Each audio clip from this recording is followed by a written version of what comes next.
Okay. Hey, Tim here over at Player One. I gotta get through this quick. Boss man says so. We have a massive 3DS trade-in, 75 different games, all of them heavy hitters. I'm talking about we have nearly every single Shin Megami Tensei 3DS game on here, a good amount of Zelda, some Nintendogs and Cats, which we never really get. Let me see here. Yeah, some Persona games, Ace Combat on the 3DS. Man, there's so much. I almost have to look over and remember everything that we got in, at least.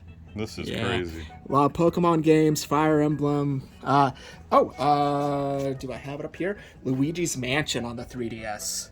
We never get that one in. It's fantastic. Some limited editions here.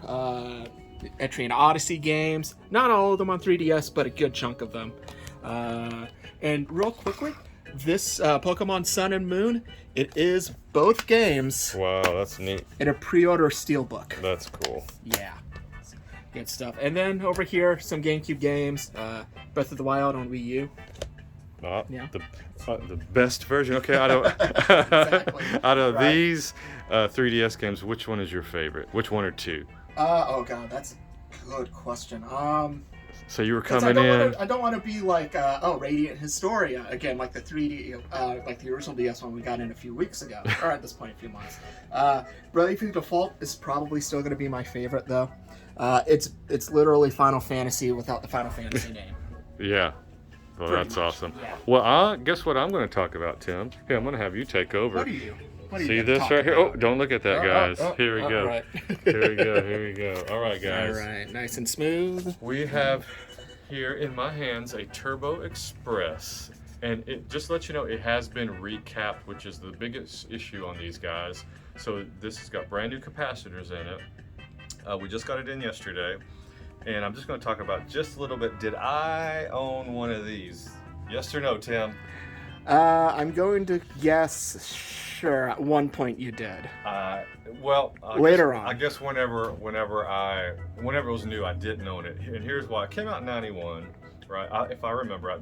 When I tell you guys a year, it's my year. You know, It's the year I remember. Maybe in Wikipedia it's a little off, but it's just what I remember. So, '91, when this first time I saw one of these, I was like, oh my god, I got to have one of these. It was about $400.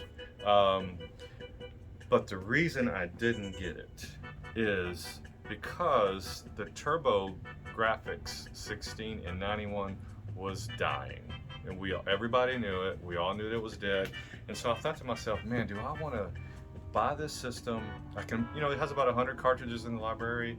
You get one here or there, but it just didn't feel right. I was buying a dead system, right? But me and Tim was talking about this. I think were we talking about this? How much better this was in '91 than the original Game Boy. I mean, when this came out, when the Lynx came out, I couldn't even look at the Game Boy. It was the same time. But when this came out, this was even better than the Lynx. Mm-hmm. And I thought, I gotta have this, but it's just dead. It's a dead system. I just couldn't do it. I wanted to so bad. But of course, I got one years later. And then the Game Gear came out, so I got the Game Gear when it came out, and everything else. But this TurboExpress is still very impressive to this day. When you put a TurboGrafx game in on this screen, it looks great, it plays great. I love this one. Recapped. We rarely get these recaps, so come on down to Player One. I didn't mean to steal your 3DS thunder, Tim. It's all right. It'll be a great time.